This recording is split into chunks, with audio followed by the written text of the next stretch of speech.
Le transport encore avec les dérives du covoiturage. Pour certains particuliers, c'est devenu un véritable business.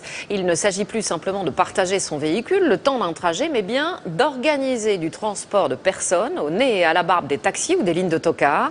Il y a même des points de ramassage, entre guillemets, devant les aéroports ou portes de la Chapelle à Paris. C'est l'enquête du 13h. Elle est signée Ambroise Boulais et Mathieu Régnier. Des minibus alignés, prêts à partir. Officiellement, c'est un point de rendez-vous pour le covoiturage. Mais en réalité, cette sortie de Paris est devenue en quelques mois une gare routière clandestine. Les passagers, essentiellement des jeunes à faible revenu. Moi, je viens toujours avec ça, je voyage toujours avec. Et c'est légal? Ça, maintenant, je sais pas. Donc, je pense que c'est illégal, c'est sûr. Ici, les chauffeurs enchaînent les allers-retours longue distance. Nous embarquons avec une caméra cachée. Nous sommes 6 dans un monospace pour un Paris-Lille, 15 € chacun, 2 fois moins cher que le train. Notre chauffeur arrive du nord, à peine le temps de débarquer ses passagers, une pause d'1 heure et il repart. Son objectif, rentabiliser au maximum ses journées. Moi je ne le fais pas quotidiennement, donc c'est pas une bonne chose. Moi, si tu enlèves des frais de l'entretien et tout, tu restes 200 € ou 300 €. Mais pour certains chauffeurs qui font les trajets vers Bruxelles ou Amsterdam, les sommes en jeu sont beaucoup plus importantes. C'est des vrais professionnels. Mais eux, ils arrivent à gagner 6 000, 5 000 € par mois.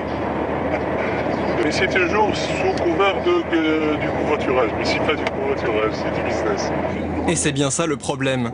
Faire des bénéfices sur du covoiturage, c'est se rendre coupable de transport clandestin.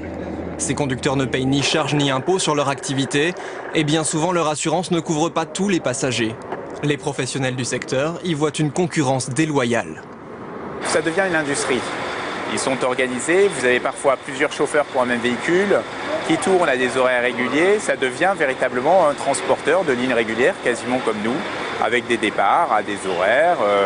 Et pour trouver des clients, rien de plus simple, Internet.